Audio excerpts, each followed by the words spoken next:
Okay.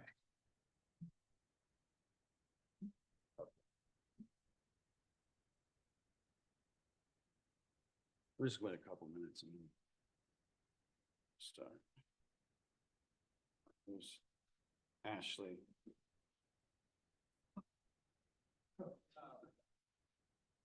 This is okay to come late. Of course it's okay.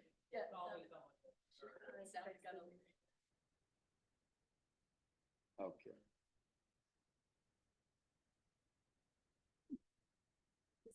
The part where she's in the photo. Yeah, really.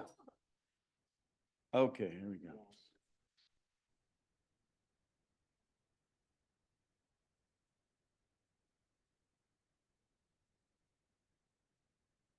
Test.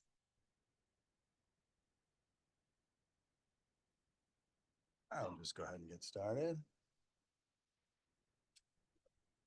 Where's the record button?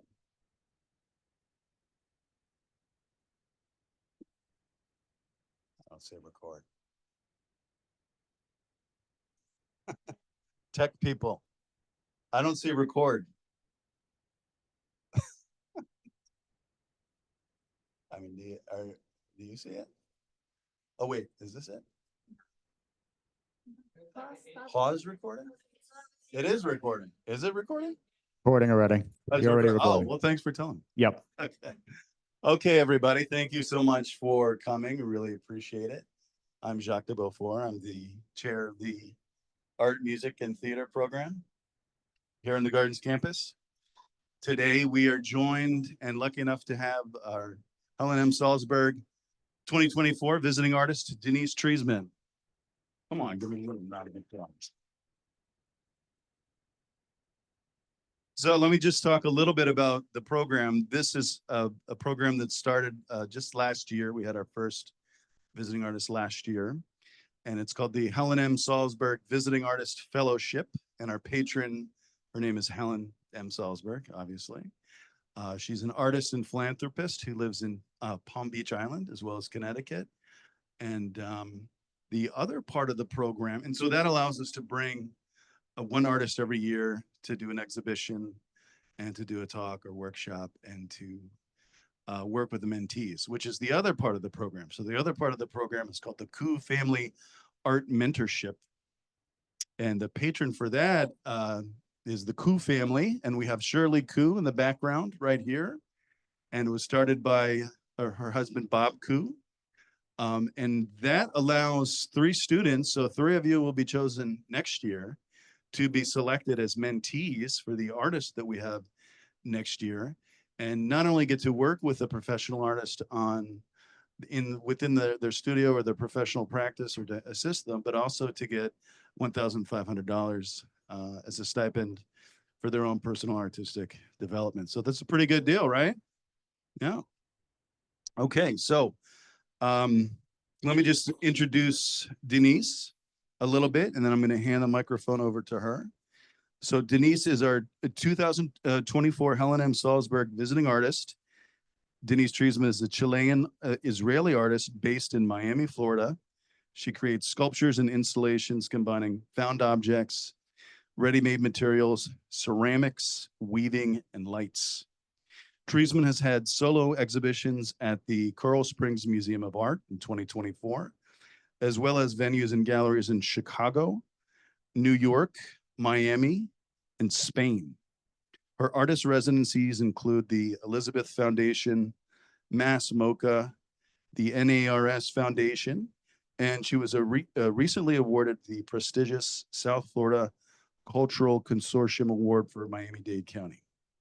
Treizman earned an MFA from the School of Visual Arts in 2013 in New York, New York, and is currently a studio resident at Laundromat Art Space in Miami.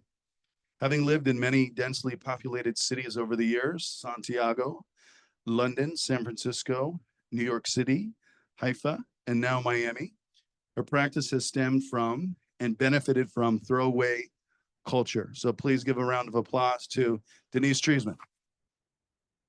This one or this one? Thank you.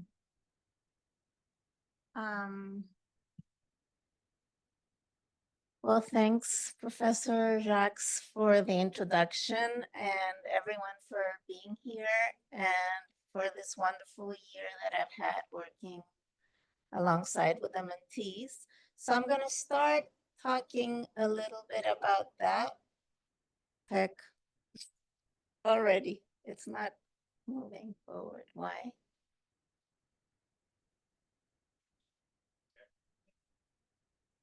Okay, where did I aim it? I don't know. So, anyways, this was the first activity that we did with the mentees. So my studio, as Professor Jacques mentioned, is at Laundromat Art Space in Miami, which is a complex where there's a small gallery and 10 other working artists. And so they came not only to see my studio, but also to have private meetings with several of the artists that work in the space. So here they are visiting Claudio Marcotuli and Donna Ruff. And this is Julia Zurilla, who had an exhibition also at the main gallery in the space. So they got a little tour of that and got to ask questions and all that. This was another group activity that we did, which is me and my show at the Coral Springs Museum. And we basically spent a couple of hours there talking in depth about a lot of the work presented and having conversations about their own practices as well, but in the setup of my show and how that could inspire them. During this year, I also had the opportunity to teach a weaving with non-traditional materials workshop at the Paris Art Museum for kids. It's called Pam Jam. And there were 10 artists, like it was like stations, and two of the mentees, Ashley and Leo, came and assisted me in delivering the workshop. So it was fun for the three of us because it was the first time I did something like that too. And specifically, Leo was very involved in developing artwork. Leo came to my studio a couple of times and was interested in exploring specifically weaving, which is something I do a lot in my work. And you can also check out the installation that Leo made in a cubicle next to a gallery. So I'm very proud of what we achieved. This is Ashley that also assisted in the installation that you're going to see here at the gallery. So yeah, just to promote this program, which is a really great opportunity for the mentees as well. They got to work and hands-on, and we also had individual meetings, a couple of group Zoom meetings in which they also showed what they were working on.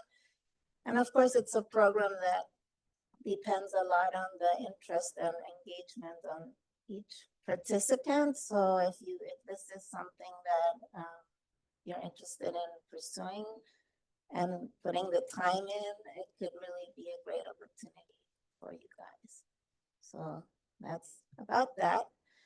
And now I'm going to talk a little bit about me and my work. So I was born and raised in Chile, and I actually did not go to art school for undergrad. So I went to business school. I did 5 years of business and administration and economy and marketing and all that dry stuff. And I graduated. And the system back home is very different. It's not even it was like a really, how do you say it? Like in-depth degree, like you finish and you go straight to the work. It's not like in the US where like you can do so many steps previous to actually working. So all of my friends went into working and I'm like, no, I want to be an artist. Nobody in my family comes from the art world in any of its forms. And I was always artistically inclined, but I was not the child that grew up like knowing how to draw, or I could not relate my artistic capacity with the usual, like, I guess, traditional skills. So it was just like something fun for me, but I didn't really understand that I was really meant to be an artist, I guess. So that said, after I finished my degree, I tried to get into art school. So before going to New York, I spent a year in San Francisco at the San Francisco Art Institute, and I actually started a BFA program. I only lasted there for I was already close to 30. I already had a degree. I didn't want to pursue that whole degree again. But I decided I would explore sculpture more because in the past I was more into painting and 2D stuff.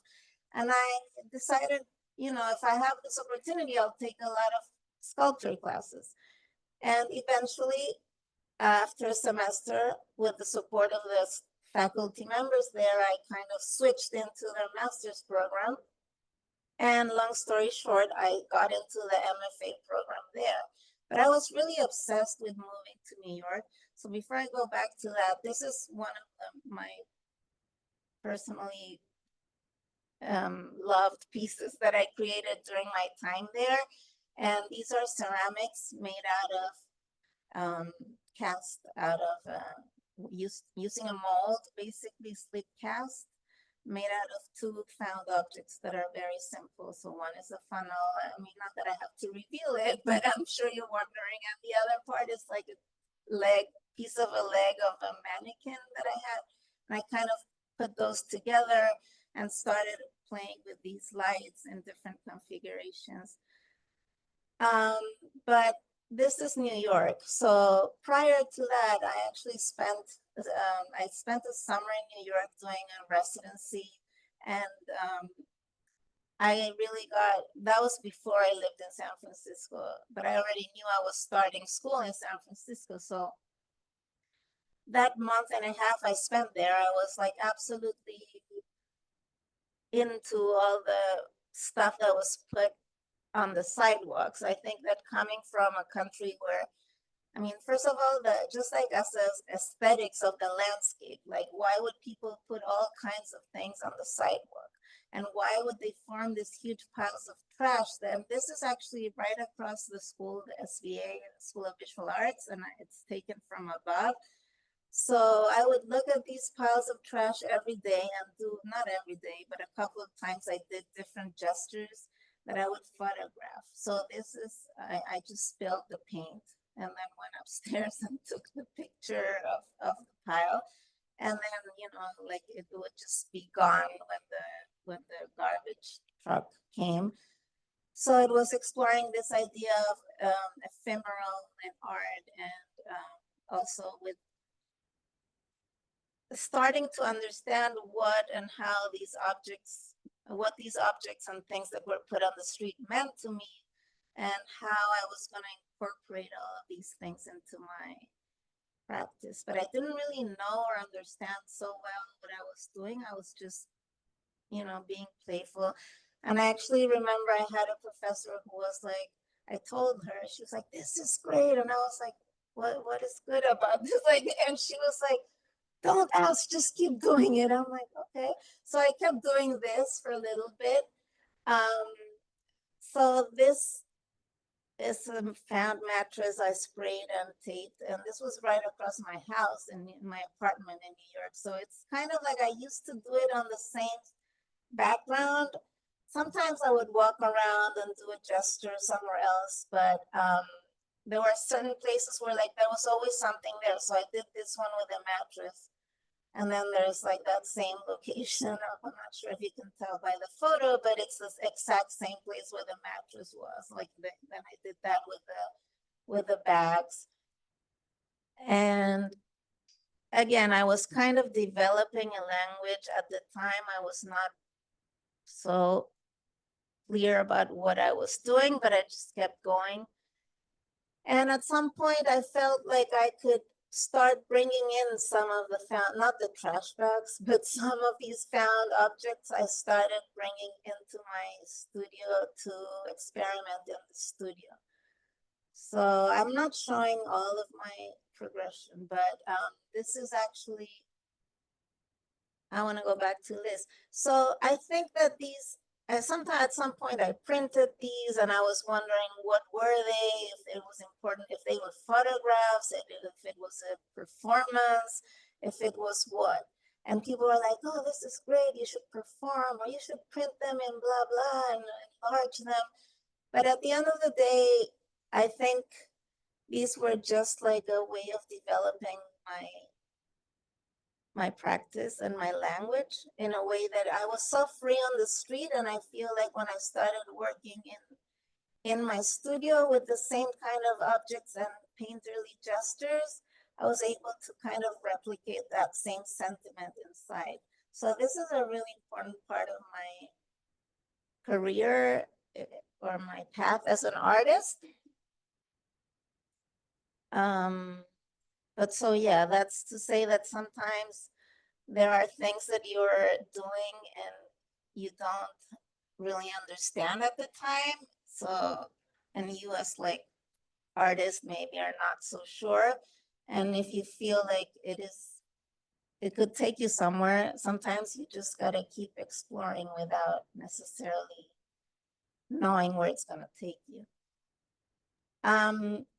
This is actually a piece I made for my thesis show. So that was after 2 years of MFA. This is in the gallery, and it all started with that found hula hoop that's actually in the back wall. And I was thinking on ways to like make a gesture that was similar to that hula hoop in the space. And there was that pipe tubing that I also had it in my studio for a long time. So one day I thought, why not use swimming pool noodles? And I specifically pulled out this piece because it's, of course, if you have seen the show in the gallery, it's tightly related to what you're gonna see or you have already seen. But that is also to say that I have relationships with materials that are kind of recurring in my work. Like swimming pool noodles, for example, you can see that they appeared in my life in 2012, and you're seeing them now in 2025 in a complete different configuration in the gallery here. This is when I was already out of grad school, in a studio I had in Brooklyn, and it was basically when I started more working in an installation manner. A lot of the materials that are actually in that room are things that I would find in the neighborhood, which was Sunset Park, Brooklyn. So it was not that I was like necessarily going to places to collect or gather things or thrift shops or things like that. It was really picking up things that called my attention, but that were that I would just encounter in some organic or as part of my daily life manner. And, you know, sometimes I think I was a little bit crazy. Like I would pick up an object that I liked on the street, and maybe I was gonna go get coffee with someone else in the city, and I would drag that thing with me on the subway to hide it on a different trash can that was closer to that restaurant so that no one else would take that piece of trash that nobody else probably wanted, but I couldn't let go of. And, you know, like that, I have so many memories of everything I picked up, which, by the way, you're going to keep seeing a lot of these materials even in the future works that I'm showing, because I still have them, and I'm still using them even at the show that I did at the Coral Springs Museum, which Professor Jacques actually saw here. So yeah, just try to pay attention on some of the objects that are in these photographs, and like, it's not like find Wally, but like find connections between different works. This is 2013, so I did a residency at Vermont Studio Center in January, and I was kind of terrified because I was like, what am I gonna find in this place that's so rural, coming from an artist working in a big city? So I did a couple of fun things, but this was like my central piece during the Open Studios event we did, which was basically just snow and candles, because that's all you could find in that location in January. And this was the first solo show that I had in New York at a small gallery, which is called Cuchifritos Gallery in the Lower East Side. And the title of the show was Delancey Ludlow Rivington Norfolk, which was the name of the 4 streets that surrounded the gallery. So most of the materials, or at least the intention when the show was being thought of, was that everything that I would use would be things that were kind of like just found either on that neighborhood or on my way to that neighborhood when I was creating the show. So even though it has like, it was an installation on its own, I see this particular show as individual pieces. So I'm not gonna go over all of them, but you know, it ranged from different things, which is, that's like some sort of screen, window screen, mosquito net or something. The one on the left for me is just duct tape and small ceramic tiles, kind of playing on making a frame.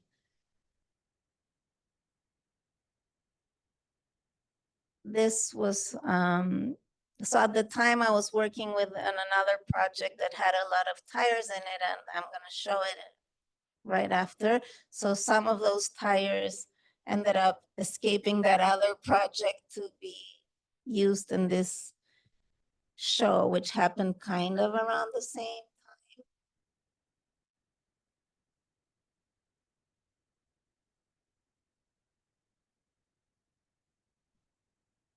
So yeah, that's the project that I was working at the time. So this was a public art commission by New York City Parks Alliance on the Bronx Museum of the Arts. And it was a temporary 6 months project. So my project was called Spartan Follies, and it was supposed to, it was interactive, obviously, because anything you put in a park is interactive, but I hope that people would understand. So these were like several objects that were scattered throughout the parks, kind of at, you know, close by, but not together. They were like scattered. So you would kind of like run into them and, you know, make or not make the connection that they were all part of the same sculpture. And it was kind of playing on this idea of like a boot camp, or that they could be used for that, but in the end people were going to sit down and eat more than use them to exercise. But that was a project. So I do have some pictures of how people were interacting with it.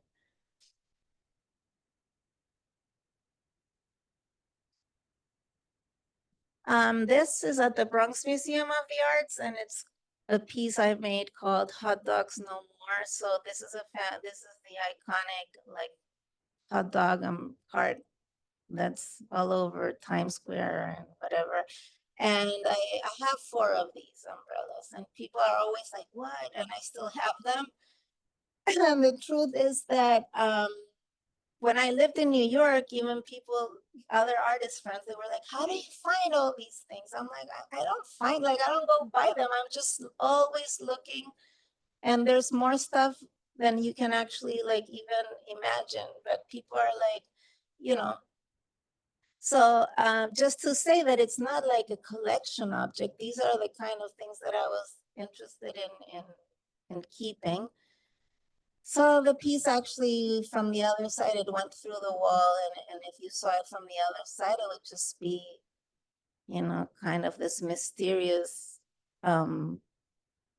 scary metal object that could stab you.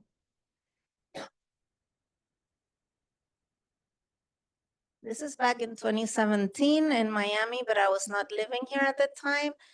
And this was a project. So I left it at the historic downtown post office for like a 3-day project. And it was set up like this, and then I left.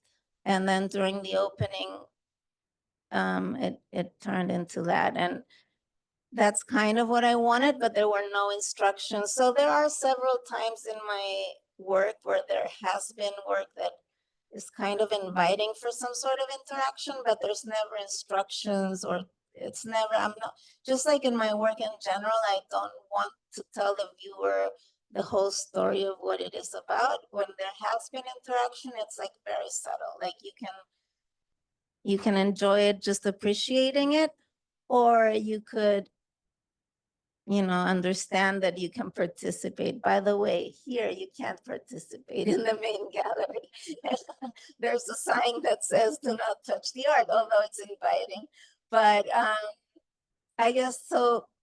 It's actually interesting now that I think of, as I'm saying it, I think that it's actually, when there has been some sort of invitation, then there's no instruction. So the instruction is when you should not touch it, I guess. Maybe it's like the reverse process. This was another solo show I had at Wave Hill in the Bronx. This was called Hasta la Vista, maybe. So you see some of the same objects and tubes and materials that are reappearing.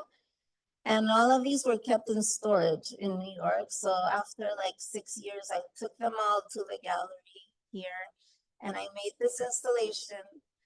And I was committed to getting rid of whatever did not make it to this installation. So a lot of the materials that I had that I decided that I wasn't going to use in this installation went to garbage. The truth is, it wasn't quite like that. I wasn't able to get rid of everything, but I did decrease the amount of materials that I had.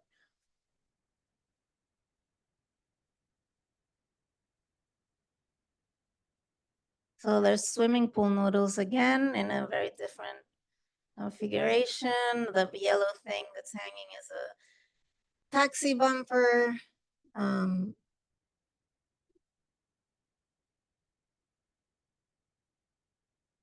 just trying, because there's a lot of detail. It's hard to give a sense of, like, especially things that are so textural, and like large installations, it changes depending on the viewpoint, and you can't obviously see all the detail, but I hope you're getting a sense of the general idea.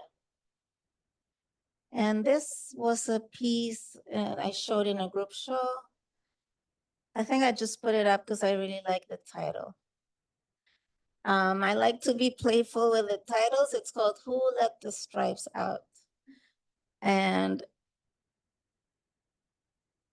this was one of the first pieces I made where I was already combining. There's 2 ceramic objects that I made in there.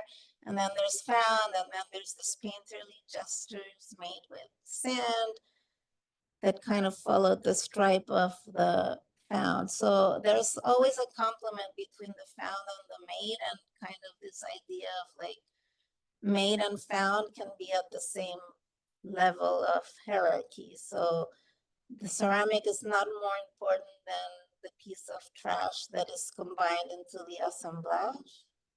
They're all at the same level. This is a group show, and I put this one up just to give context, because sometimes it's hard to understand this work, but you know, it can also live as a small gesture in a gallery where there are other pieces that are way more traditional works. So my piece was this one. So that's again a found fence and clay that I spray painted, and the sand stripes again. So basically this idea of using materials in a way that is not the way that you're supposed to use them. Like clay, you're supposed to fire it, and you know, obviously every time I move this fence, the clay comes off, and I kind of redo it. And so it's a living, in a way it's a living, and like a lot of my works, there's always some fixing or acknowledging that it's going to change and it's part of the life of the piece. So you might remember this tube from the park, right? Here it is on the street. So this was a performance I did with two other artists that you can see them on the photo. Let me just use this for the sake of using it. Here, so one of the artists designed the matching outfits, and I was terrified because I'm not a performer, and they invited me to this festival, and I thought, what can I do? So I invited them to collaborate with me, and I also performed. I'm actually hiding there. That's me. But it was actually fun. It was 2 days, and the same tube that I had kept from the park, like now came into the city, and we were like pushing it all over 14th Street for like 3 hours every day.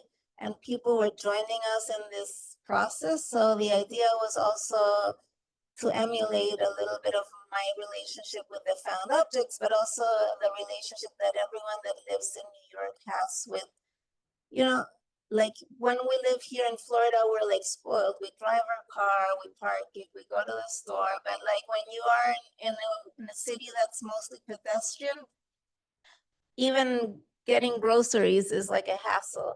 So at the end of the day, or buying a new TV for your house or whatever, like you would see people bringing the weirdest and biggest and heaviest objects on the subway. So this it's not only about found, it's also about a mode of that anyone could relate to.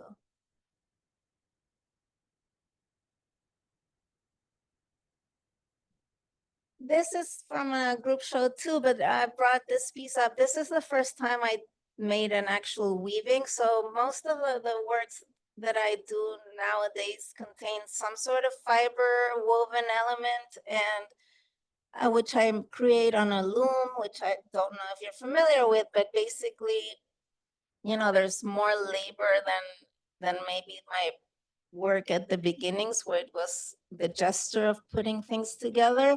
And with weaving, there's a lot more of like the craft in it.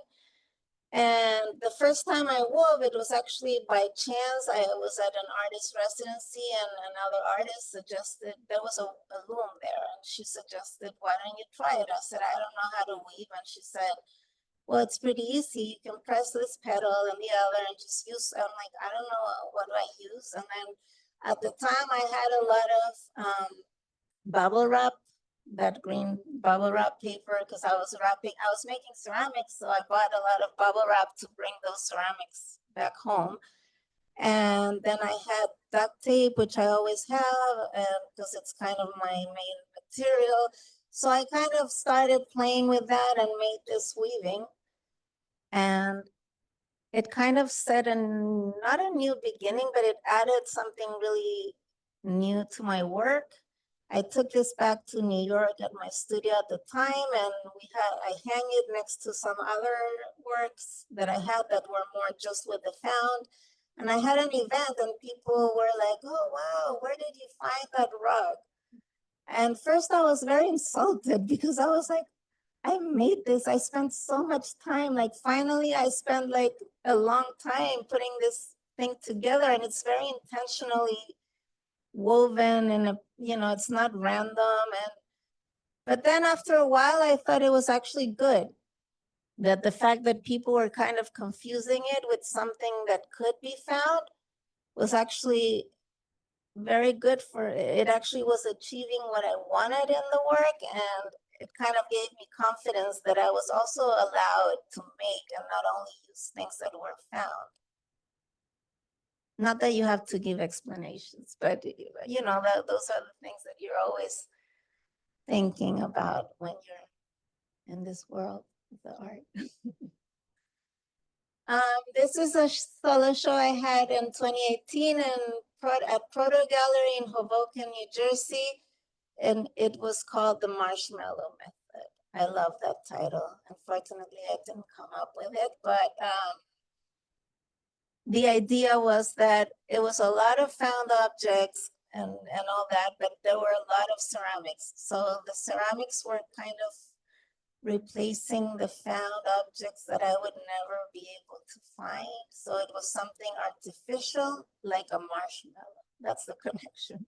But that was what the show was about. And it was a pretty large space, so you can see some of it.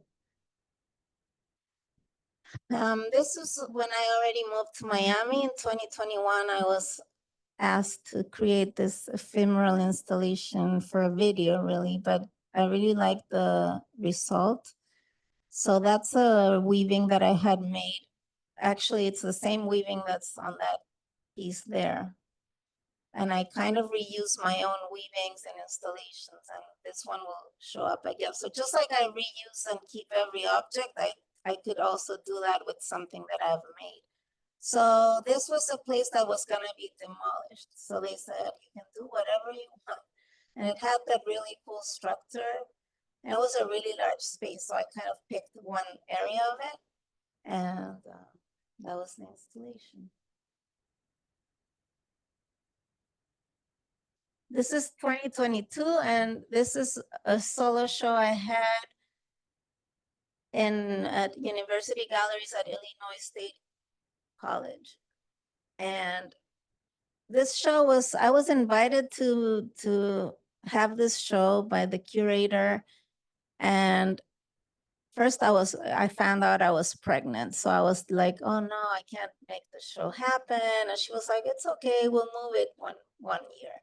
I was like, okay, great. Thanks for being understanding and blah, blah. And then the pandemic came. And then it was like another year because everything was closed. And it was kind of like the show that it was an amazing space, but it was kind of delayed. And then when it finally happened, I already had 2 kids instead of 1. And I was already living in Miami because at the time I was living in Haifa, Israel. So it was kind of easier because at least I could go there and make it happen myself. And I feel like it's a very important show to me because it kind of made me create this very consistent body of work. Like in this show, I think it's the first time where all of my pieces were like something woven and some of these neon LED light. And somehow it was like a game changer, not a game changer, but I feel like I kind of understood that I could create shows in this way also. Not always it had to be this crazy installation in space and all that. So some of the weavings I had woven like 2 years ago, and I just had them rolled in my house or in my studio. And then when I actually had the show and I was already here in Miami, I created a lot of these pieces in my studio. And then when I traveled to Chicago, I guess when it's 2 hours away, but we kind of curated it, and it was really refreshing to me to have an idea of how every piece was gonna look, because a lot of times I approach spaces without knowing exactly how things are gonna turn out, which is also exciting and challenging, but it's just a different way of working. So I think this still had the spontaneity of the installations, but it felt like relieving to also have that option, if I'm explaining myself correctly. So there were still some people with masks. 2022. This is in 2023 at the Orlando Museum for the Florida Prize that I was nominated. So I had a lot of space and support from them to work. And this is an installation that I created. I mean, I brought a lot of materials and objects and weave. So that's that same weaving again. This is like the 3rd time that it's reappearing, but every time it's shown in a different way. So I really treat the weaving as an object too that I could have found. And that installation was created on site. Basically, I spent like 9 days in Orlando working for like 7 days full time. And there were more pieces in the room. I just showing the installation. This is from also this year. I had this show in a gallery called Tiger Strikes Asteroid in Chicago. And for this show, the challenge was that I didn't go. So I basically worked with the curator virtually, and I had to like kind of deposit all of my trust in her and me. And we had a lot of online back and forth, and even the installation and the idea of the show, it was all virtually. So that's a little, we're thinking about these little things kind of floating in space, and that's how that turned out. So here's a little more detail to that piece. So in case you're wondering, if you could divide it in three, I guess this part is all woven, and the lights are woven into the piece. This bottom part is also weaving, but then this kind of falls. And the top part is all made out of duct tape. So duct tape kind of creating some sort of fabric element to the piece.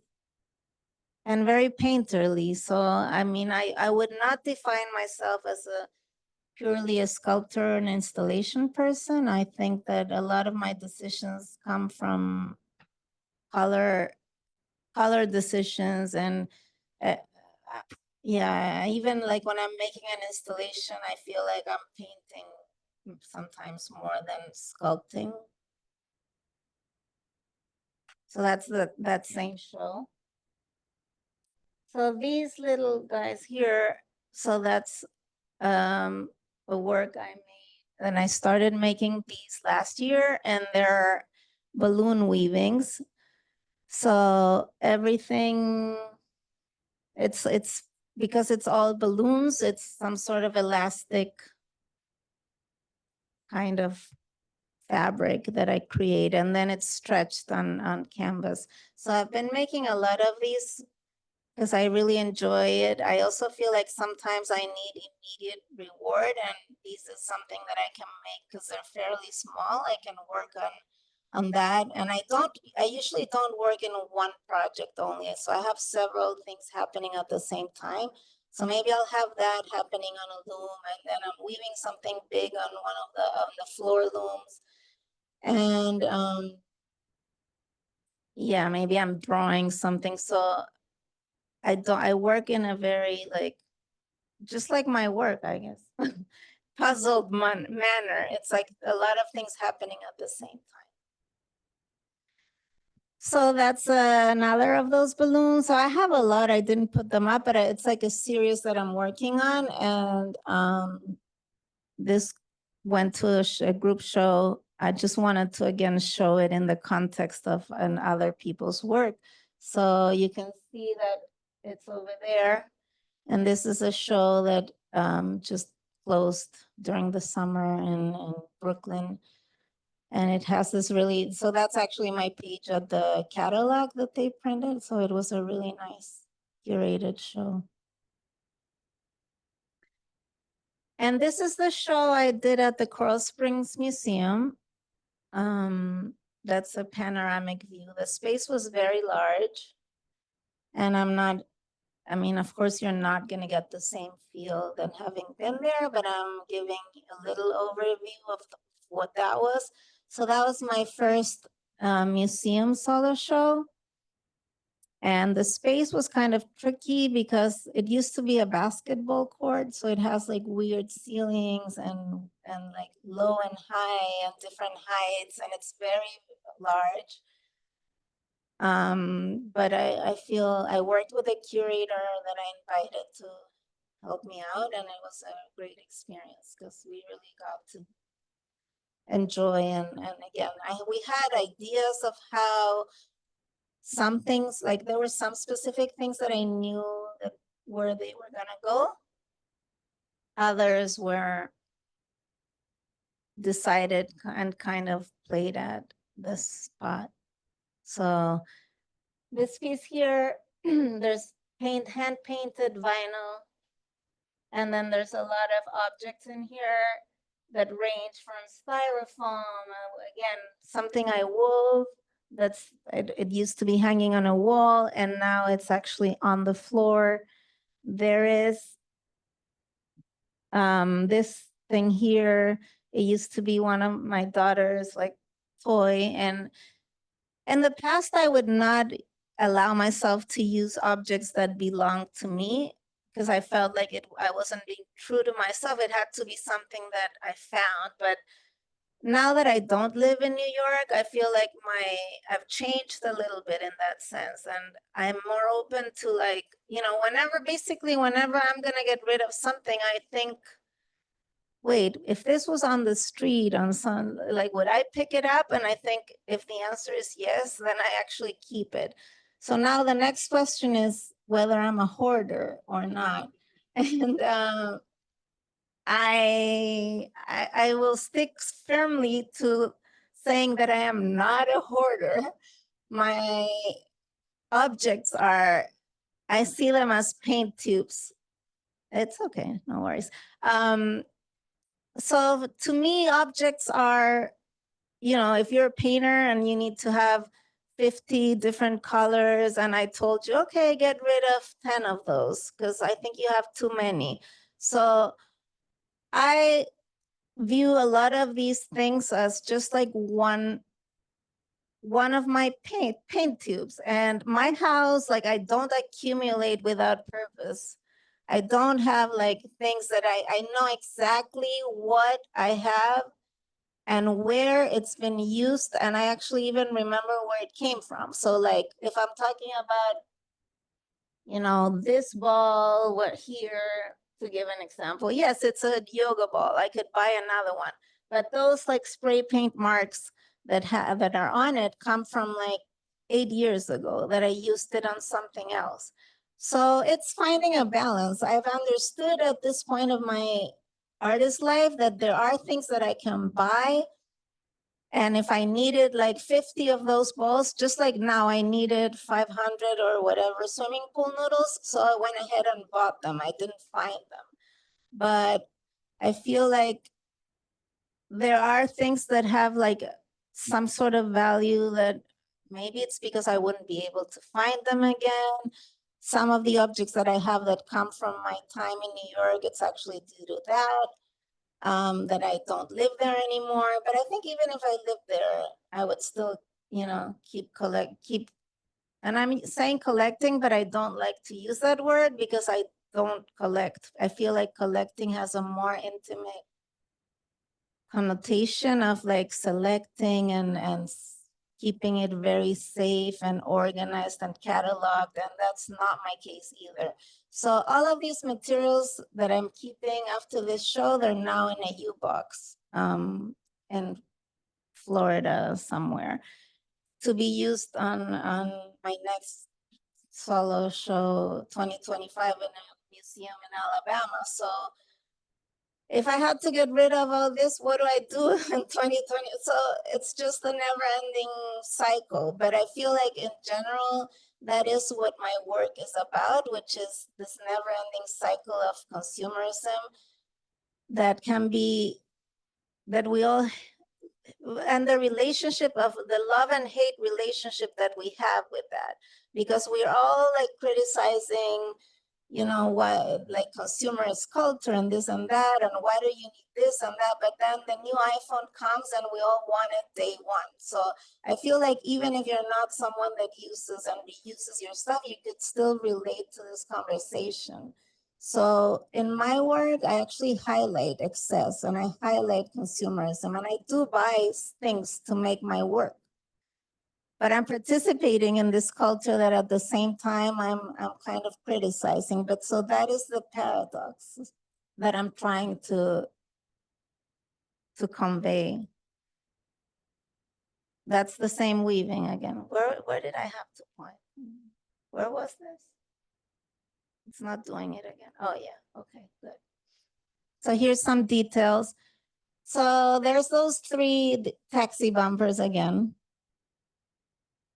And the other show there was just one. This purple thing is just a really big cardboard tube from a rug that I bought that I kept and then painted. I don't want to bore you with all the details, but everything that's in there, I know exactly where it came from. There's like Ducky, there's this, hold on, here, there's like this little like, how do you call it? To not slip in the shower mat with duckies, and it belonged to like to my kids. And so I know everything that's in there. Now, where are they now? I don't know, but they kind of reappear anyways when I need them. And if they don't, then I didn't need them for that specific thing. This was another piece at the show at the Coral Springs Museum. So this is tapestry. It's all hand woven on the floor. It's a lot of different objects that kind of come to it. And on the back, there's more. And then this goes through the wall and it's attached to this tube again that we already saw at the park. We saw it when I was pushing it on 14th Street, and now it's in Florida. Magic, right? But it's the same one. So that's the rope that's connected to that.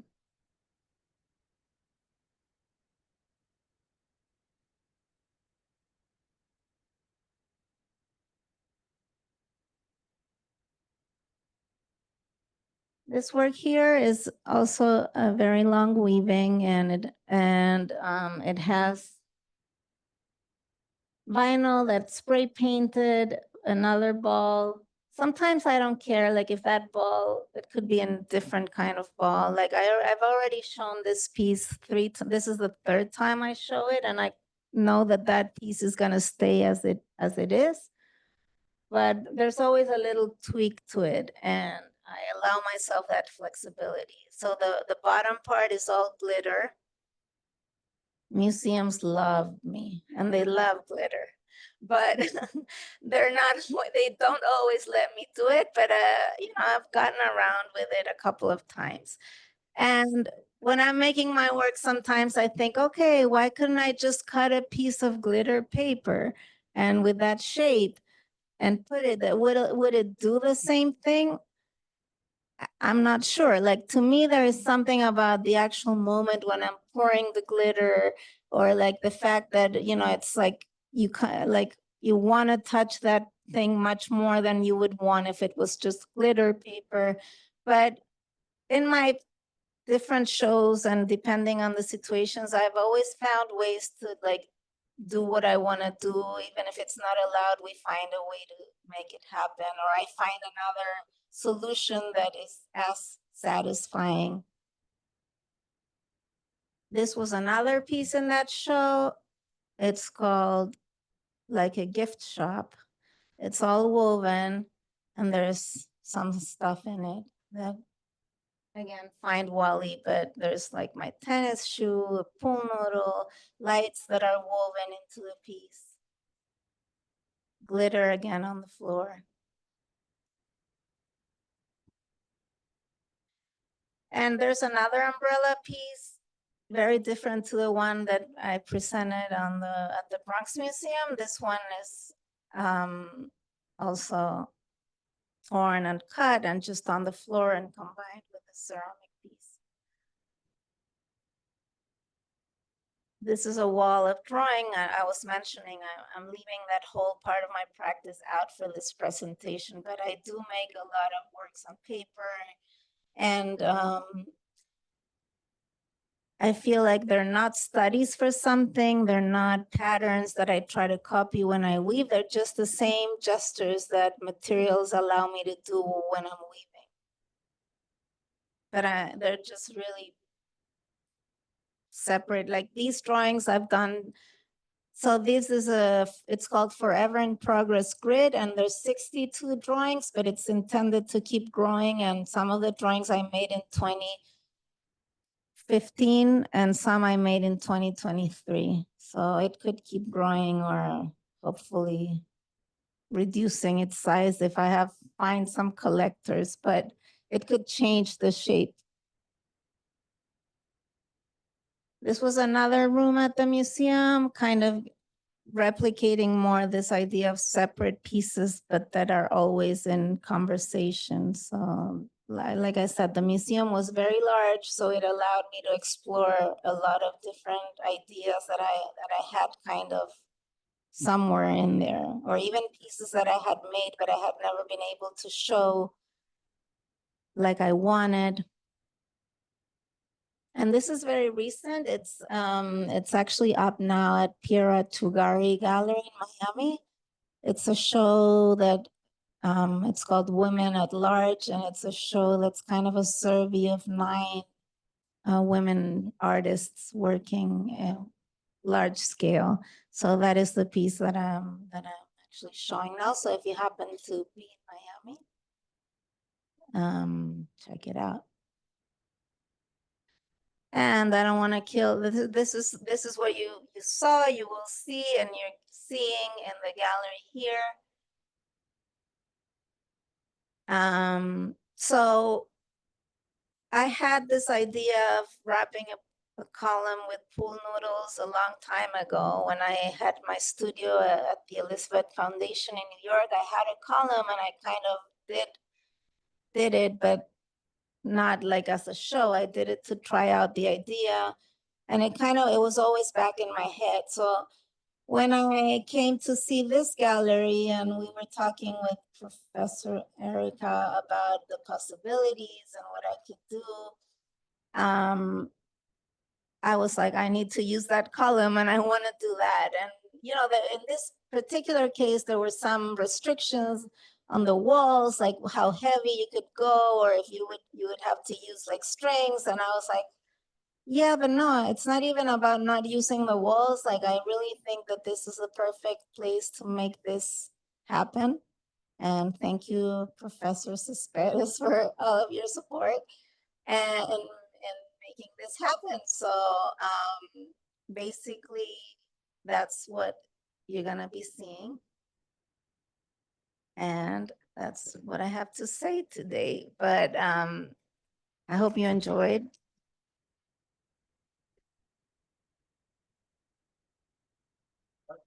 Yeah. Which one?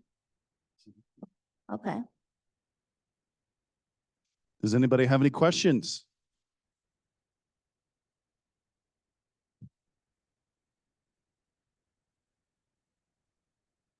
Hi, Denise. It was very lovely seeing you today. I loved hearing you talk about your artwork, but I'd like to know a little bit more about you, like your inspiration. And we've heard a lot about your process, but I'd like to hear, like, because I see a lot of your artwork have all of these like beautiful, intricate colors, but I don't see. Well, I'm just curious about where does this come from? Like, how do you? What goes into your thought and feeling when you're making these pieces? Yeah, thank you for your question. It's a hard one because I feel like, first of all, when I'm making work, I try to surprise myself. Like, I feel like I'm always in pursuit of that feeling of like excitement, either because I discovered a material or a new possibility with a material. I feel like the work in general is about exhausting all the possibilities that materials can provide you. And I feel like the best work to me comes when like I'm actually able to surprise myself in the making. I don't know if I'm answering exactly your question, but I feel like the inspiration definitely comes from the materials and from my own associations with the materials. But I'm hoping to leave it open-ended in a way that each viewer can make different associations with materials. So I was actually talking about this with Professor Erica when I made this installation, for example. Swimming pool noodles have a complete different meaning in Florida than they have in New York. Or if you grew up in whatever, with a pool or without a pool, if you know how to swim, or you, just to give a very specific example. So even within your life, like a material can have a different meaning. Like even for myself, a lot of the materials that I was using in my artwork are playful, childlike, or desirable. And I didn't have kids, and I was making the same kind of work. And now that I have small kids, you know, every time I'm making something, it has a new meaning to even to me in the making. So I like to leave the work like with that open-ended narrative in a way that anybody can complete it based on their own personal beliefs, upbringing, experiences, or just like enjoy it. But at the end of the day, it's playful and it's exciting, and it's like, oh, color and fun and celebratory, but there is also like a side B to that, which is the part that I want the viewer to bring in. Like, how do you feel about that? What connections can you make with the materials, or the way the materials are used, or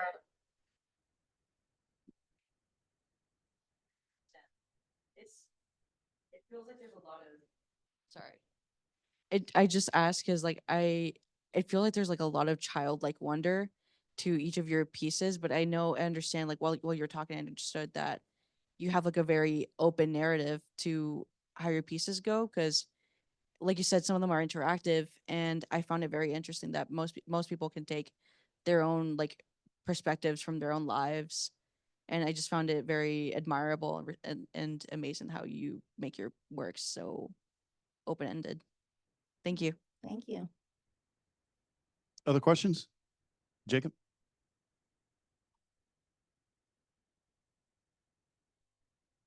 So like with different colors, how do you make like the patterns of the colors stand out to one another? Is you talking about this specific piece, or Well, for any other piece that you made, because everything looks very impressive. sorry? Because every other piece is very impressive, but I'm just talking in general, like this piece for the other piece. How do you get to make sure that this is the color you want for? Yeah. It's also very intuitive. Like I don't have a set plan. Like for example, in this case, I was researching swimming pool noodles and which colors and what was available to buy in bulk. And I kind of made a combination in my head of what would work.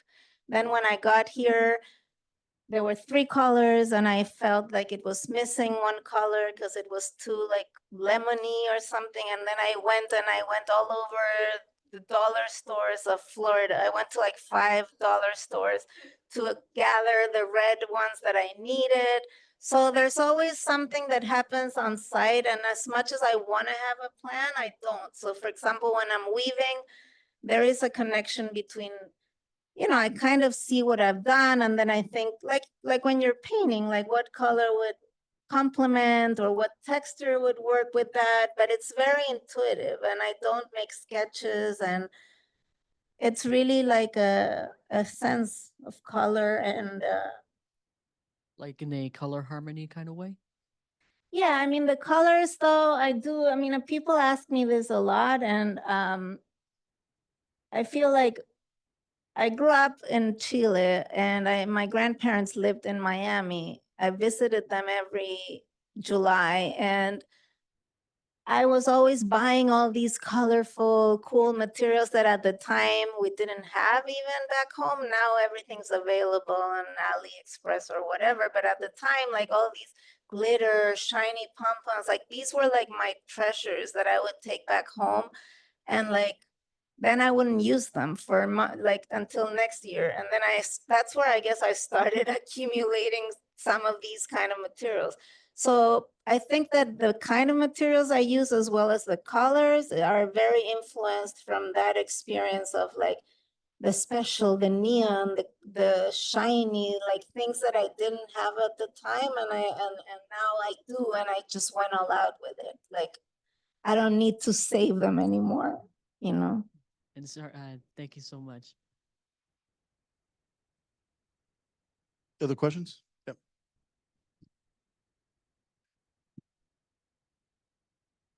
What's more fun for you, constructing a piece for the first time or maybe like the fifth or sixth time when it's kind of changed a little bit and you add more character to it? It's a good question. I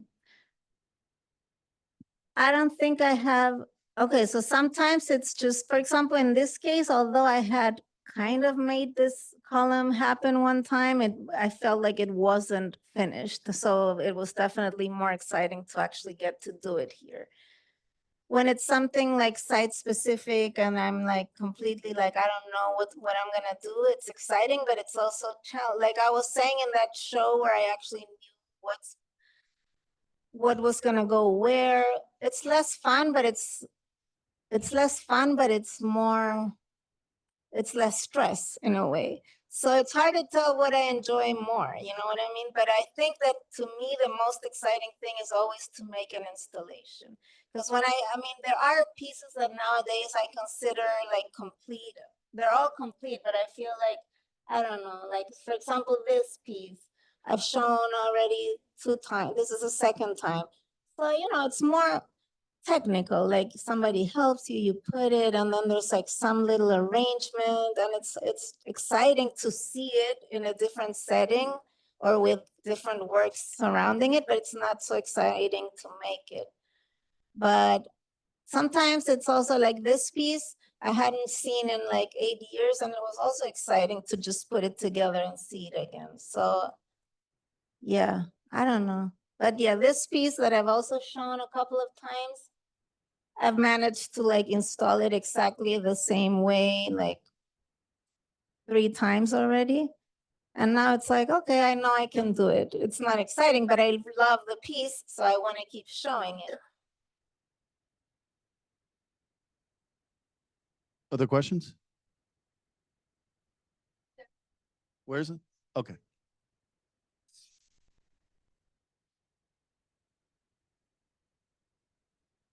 Hello. Hi. Hi. First, thank you for coming and doing this. I really appreciate you taking out the time of your day, Thank you. since you obviously are a professional. With that, I had a question. Since art is a subjective form and it's like beauty is in the eye of the beholder, how can you grade an artistic piece in monetary worth if it's different to everybody? That's a very hard question to answer.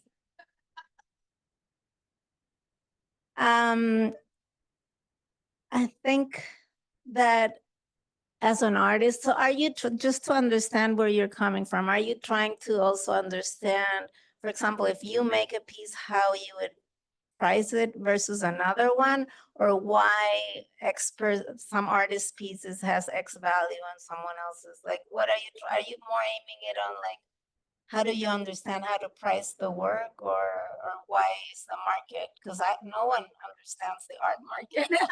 So if that's what you're after, I'm like, okay, you know, like, I mean, I would have to leave that to an art gallery, but I don't even know if they understand that, because I think there are standards, like what kind of career you've had, you know, like where you've shown, what collections you're at, what museum shows you've had, like things like that are kind of like standard points. But at the end of the day, I feel like artists, we can just make up, you know, we could just say like, this is worth 50,000. The thing is like, are you really interested in selling? Is that your goal? Or do you hope that in 20 years your work is going to make it to like a museum collection? So every artist also has different goals and different needs. Like, are you trying to survive by selling drawings? That's fine. Sell them for $100. Are they worth 100, or maybe they could be worth 3,000 in a year? You know what I mean? It's really tough. It's a whole other world that I think nobody, I don't know, correct me if I'm wrong, Professor Jacques, but that's like a really tough thing, right? Yeah, it's a tough thing. I have a question for you, Denise. Yeah. So a lot of your work, well, first an observation, it's interesting how there's a conceptual element to it, but also a formal element to it. And so the conceptual element, you see most strongly in that a lot of the work in the early phase was found object art. And I'm sure all your art appreciation teachers have taught to you about that, and you're using, you know, materials that you find in the streets of New York, and but also another part of your work is formal, and so it's not necessarily conceptual. That's my observation. It's interesting to find the statement as a combination between the two. But my question is, at what point, because many artists, many of our students now, I'm sure, we're looking at the show that we have up right now, and then the show that Leo did, and a lot of the initial reactions were, well, who put all their dirty clothes in this little gallery cube? Now, I'm sure some of us had that reaction, right? And it's okay, it's natural, you know. But now we think of art in different terms. And at what point did you personally have that revelation that art could be more? And you guys know that I'm a painter and drawer in this old school, but I recognize that there's room for everything. What was the point where you had a realization that art could be something beyond this painting on the wall, and could address found objects and the outdoors and space, and something that was different from that? Yeah, so I think I kind of browsed at the topic and a little bit, or hinted at it in the presentation when I was back in, yes, I'm gonna have it. When I showed the street interventions that I made in New York, I don't necessarily, and I actually joked, but it's not a joke. I didn't know what I was doing. And when that professor said to me, like, just don't think and keep doing it, I'm like, okay. So I just kept and went on and on with it. And I mean, this is just 3 of them, but I have like, I don't know, I have made like 50, or just to give a number. And some of them were like a little piece of tape somewhere. So I feel like that month, and not even when I started grad school, but that month that I spent in New York doing this artist residency before school, before San Francisco, I was just like, I don't know what about the city and the way people put things on the street, and the amount of garbage bags and all that. I was just like, you know, I have to do something with this. And this is so different from whatever I'm used to growing up. Like, I've never seen something like this. And I had been in New York maybe when I was 18 as a tourist, but this was the first time that the city inspired me to become a different artist. And I didn't really know where it was going. And you know, I didn't know exactly what working with found objects meant, but I think it was important to have the encouragement of people that were like, you're finding a language, and I just like kept going. Yeah, that was going to be the other part of my question, is if you had not had that professor, or were in that environment where this was sort of permissible or something that people did, what kind of, would you be making this kind of art today? Can you even think in those terms? So it's How much of you is a product of this chance environment that you found yourself in, both intellectually and physically? I think a lot, because you know, to get into another anecdote, even when I went to grad school, where there's 30 people, they're all really talented artists in different mediums, painting, performance. It was a mixed program, but they're supposed to be open to stuff. And there were still some people that were like, you know, like you could feel it, like, what are you doing, kind of, you know, which I'm sure there's some people in here too, and I don't care. But you know, that's part of it, to not care, to like not care about people back home where art is traditional, asking you like, oh, how do you make a living with this? How do you sell this? How long does it take you to do this? You know, because I am aiming to go further than that, which is, my hope is to like be on art books or whatever. So I think that, to answer your question, and this is a personal anecdote, but I was in one of my classes at SVA. One of my professor was Marilyn Minter. She's a really, really talented artist. And her work is nothing like mine. She was so supportive. She loved my work, and she was always very supportive. And one day we were in my studio and for a critique, And I had a lot of objects on the floor, but it was like it was a piece, it wasn't random. And one of the students was like, kind of like, I don't get it or something. And then she said to him like, okay, so you pick something and move it, like move it around the room. So this guy goes and like tries to like do something with whatever piece of car and places it there. And then she's like, no, doesn't work. Another try. And like, okay, then the guy goes and does something. No, doesn't work. Like, you're good at what you do, and this is another kind of thing that you don't have. But like, and so that was like crazy. After that, she made all those kind of like different friends studio. We had to try to draw something really well, and there were people that couldn't, like, just to show. And this is like at grad school level, and with people that are might or might not be now successful or not artists, but these are conversations that are, of course, very evident in people that are not coming from the art world, and even in the art world, and more so in the art world of smaller places or more provincial places, because in New York, this is out of question, like, and in a couple of other places too. And, I think that it is important as an artist to, like you said, you come from a more traditional world, but you're able to, just like I'm also able to appreciate when a painting is well done or not, or even if it's not something that I would do. Thank you. Any other questions? Okay.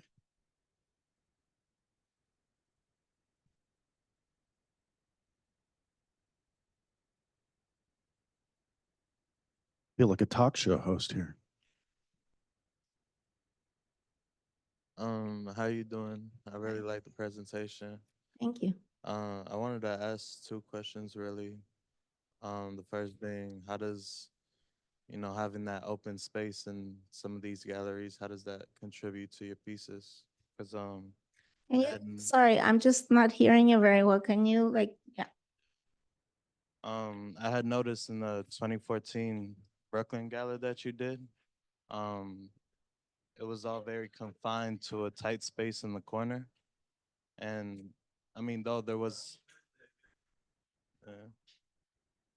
You're talking about this one? yes. Okay. I mean, though there's so much to look at, like you said, whereas Waldo, there's a uniformity to all of it that I really do enjoy. But following the 2015 snow cakes, I had noticed more open space inside of your galleries. So really the question is, how does that, contribute to your art pieces or your thought process when doing a show? So that's actually very crucial to my practice, because I feel like I'm always negotiating space, even when it's just me in the space. Like I don't mean it like when there's a group show or something. So I tend to go from something very minimal. Like I could be very satisfied with a very small, like to me, the snow cakes, for example, is something that, although I made it in 2013, I love up to the date. Like it's not like, oh, why did I do that? And I just think that it does something on its own. And even though it's not occupying space with paint or color or gestures, it's occupying it with a very playful and bold gesture. And on the other hand, then there's pieces like that, which are like really the contrast. And I feel like the work, it's kind of playing between those two extremes a lot of times, like the accumulation and the excess, but then also acknowledging like one isolated gesture on its own. So obviously, I mean, this was not even a show. And even when I'm making an installation, I struggle with that concept of like, oh, if I remove that, it would also look cool. Like, or does it need more breathing room or not? And that's part of the intuitive process of creating. But for example, even in this same room, I remember when I removed the objects, there were a lot of spray paint marks on the wall. And I really liked the result, like, you know, without objects and just what was left on the wall. If you can abstract to that, imagine taking all that, there's like marks that go to the wall, right? Like all of those and here, and there's more on the floor. So like, I was for a long time, I was struggling between like this, the whole room, and then the removal of the objects and what was left in it, like as a trace.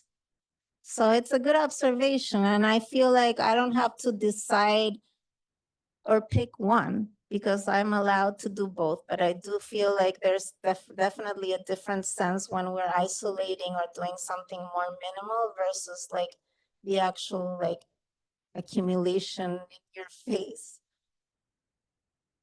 Thank you for that. And Thank you for your, I hope I answered it yeah, because definitely. You put it very well.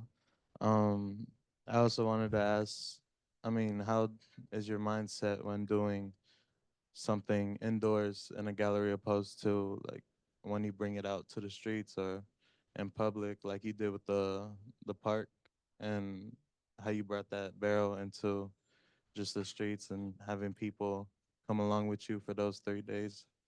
Like, yeah. so you this Yeah.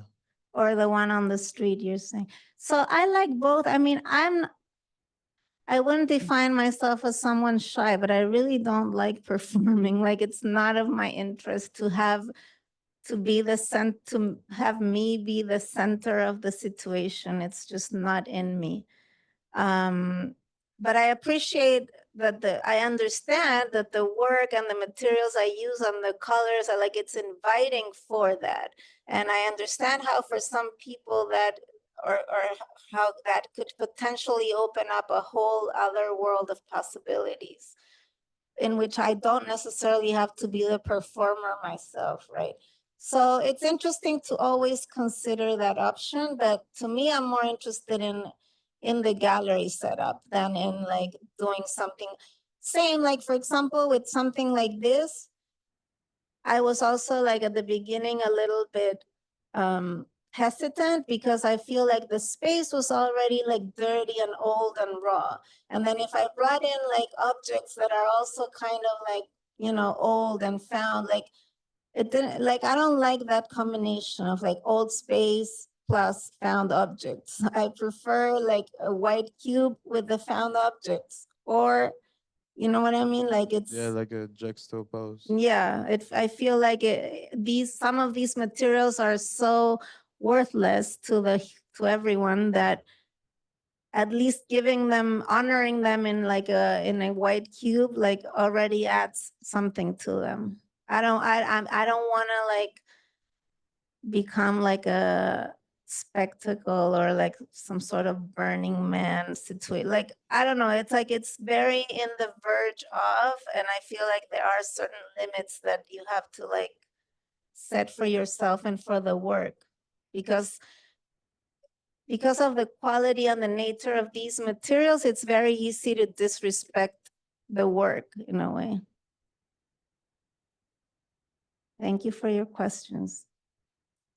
So I think we should give a nice round of applause to our visiting artist, Denise Treizman. Thank you so much, and thank you guys for coming. Right Thank now, we'll continue the party with the reception. My class, we're going to go over there for a little bit, and then I'll give you further instructions. I know some of you want to get into the computer lab or the other room. We're going to do that eventually. We're going to have a little reception first. Thank you so much, Denise. Thank you, and your thank you for time. this wonderful opportunity. I hope you enjoyed And it. I would like to point out that my Aunt Margie is here and she's seen a lot of these work in New York, and now she's in Florida. That's So great. it's very That's great. exciting to have her. Thank you so much. Thank Denise. you. Appreciate it. Thank Gonna you. Stop recording. All right, guys. So my class, we're gonna get up and go to the art gallery. I believe there's food and drink there. I think there is.